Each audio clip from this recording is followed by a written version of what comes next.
محترم ہے اسی پہ عمل درآمد کی جنگ ہے، تو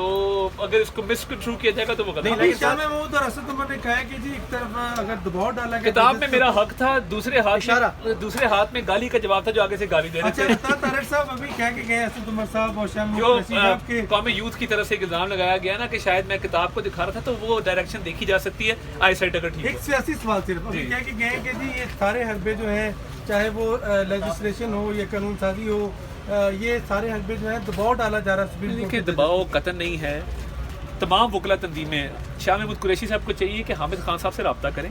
ان کی پارٹی کے سرکردہ رہنما ہیں، بانی اراکین میں سے ہیں، اور بار پالیٹکس میں تحریک انصاف کی سب سے سرگرم رکن ہیں اور لیڈر ہیں۔ اگر حامد خان صاحب اس بل کی سپورٹ کر رہے ہیں، تمام بار کونسلز کر رہی ہیں، وکلا باڈیز کر رہی ہیں، نیوٹرل لائرز کر رہے ہیں، سول سوسائٹی کر رہی ہے، تو اس کا مطلب ہے کہ یہ بل سب کو قابل قبول ہے، اور یہ بڑی درینہ خواہش تھی وکلا کی کافی عرصے سے۔ دکھ اس بات کا ہوا کہ آج لائرز پروٹیکشن اینڈ ویلفیئر بل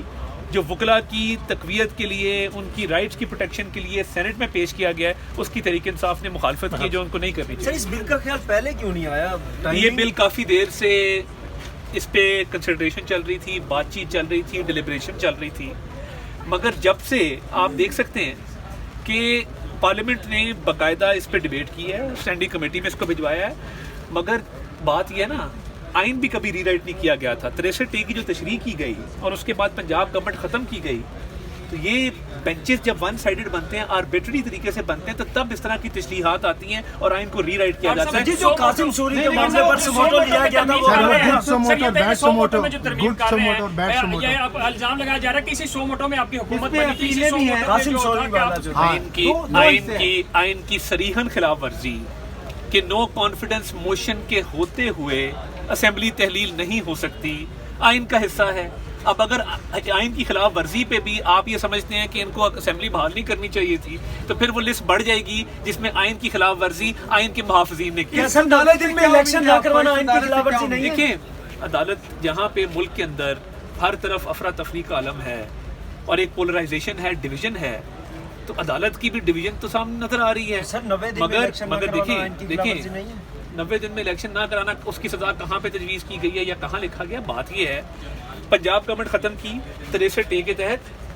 اس کے بعد عمران خان کو حکومت دی، عمران خان نے اسمبلی توڑی۔ اب اگر پیسے ایک الیکشن کروانے کے ہیں تو ایک شخص کی ضد اور انا کی وجہ سے 2 دفعہ الیکشن نہیں کروایا جا سکتا۔ اور جہاں پبلک سپورٹ کی بات ہے،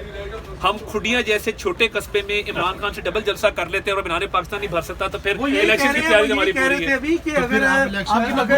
اگر قصور میں اتنا بڑا جلسہ ہو گیا ہے تو پھر بھی ڈر